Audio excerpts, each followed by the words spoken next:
Okay, Blake here. Let's talk about some changes in my business.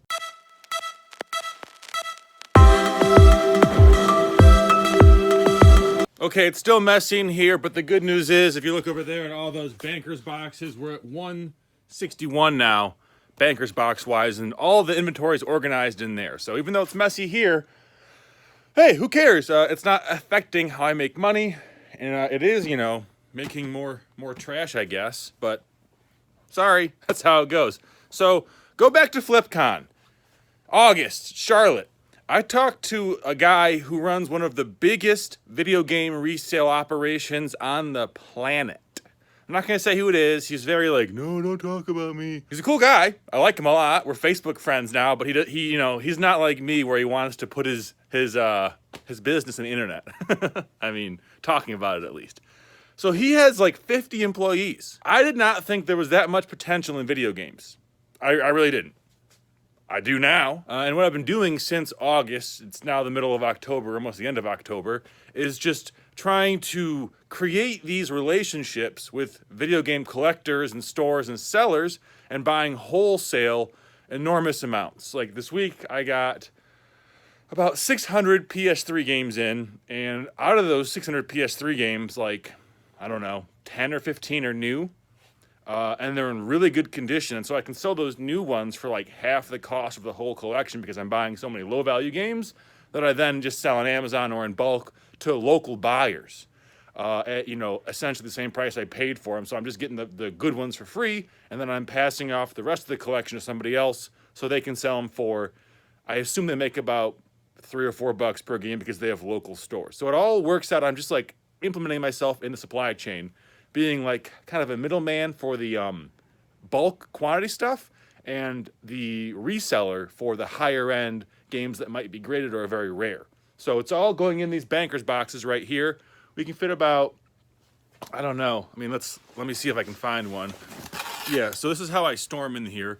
All the games go on bottom, and then I put the bundles. This is a bundle of Call of Duty games, for example, on top. So we can get 1, 2, 3, 4, 5, 6, 7, 8, 9, 10, 11, 12, 13, 14, 15, 16, 17, 18, 19, 20, 20, 22, about 23. So we'll say we can fit about, I don't know, 60 PS3 games per banker's box, and I think a few less Wii or Xbox for 60 games because they're so much bigger. Here's an example of the kind of thing I'm buying. This came off Facebook Marketplace. This is a CD case of, I believe, PlayStation 2 games.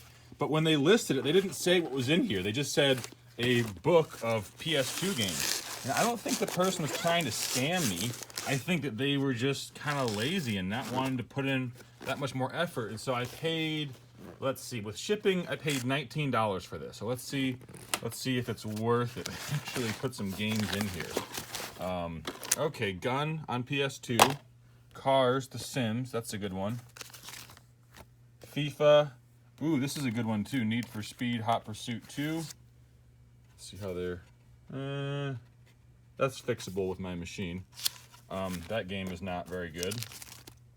Not very good. That's a decent one. Is this new? Oh no, it's got taken off. Spider-Man 2, that's a good one for PS2. Destroy All Humans, that's a good one as well. And the rest appears to be empty. So I paid $19 for 1, 2, 3, 4, 5, 6, 7, 8, 9, 10. 10 games plus this CD case. I'll probably get about, I don't know, $5 for that.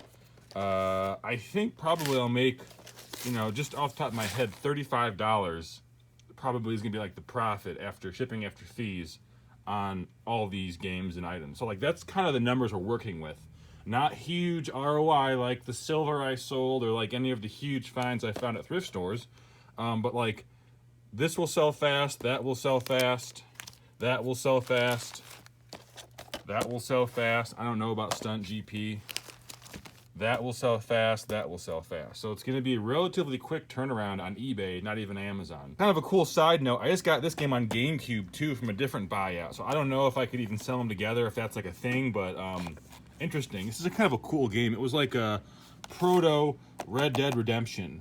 It had the same kind of shooting mechanic, if I recall correctly. I haven't played this in like 20 years. Let's see, when did it come out? 2005. Yeah, I haven't played it since like 2007.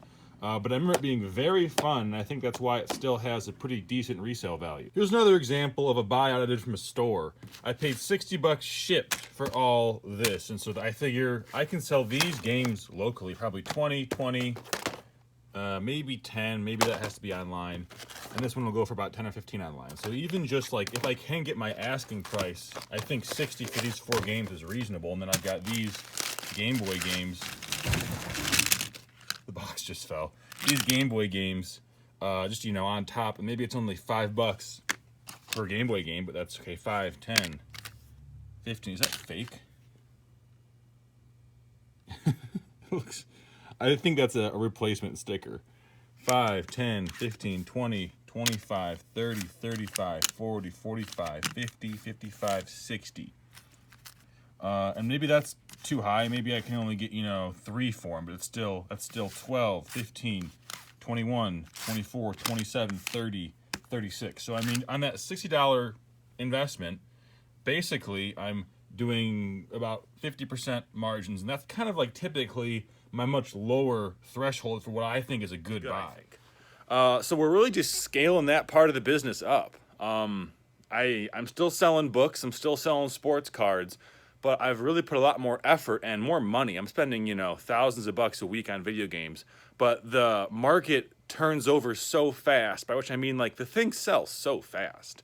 Whether on Amazon, on eBay, on Mercari, on Facebook, wherever, there's so many buyers for all these games that if you figure out where to sell which games, which I'm not really gonna divulge that yet because I don't know for sure, and also I think that's like the kind of info you want to put in a course, maybe like where to sell these titles, where to sell those titles, because there are certain games I pull off and put on Amazon, certain games I pull off and do on eBay, certain games that I bundle and cross list, just because you make more money that way. I'm also selling a lot of old computer games too. That's another cool thing. Just like any kind of collectible disc that can fit into a padded mailer. And DVDs still go on Amazon. Occasionally, I will find a like a box set that goes for about 20 bucks on Amazon or eBay, and I sell that on eBay because on eBay you can use media mail shipping. But for the most part, all media still goes on Amazon. That's like, you know, the last puddle in the draining ocean of profit that Amazon used to provide for people like myself, which is fine. You know, things change. Life goes on. You have to adapt to it. I'm just you know, saying that's the way it's been. Quick update in the business. Hope y'all are doing good. I'll do more like this. Would love to hear your feedback.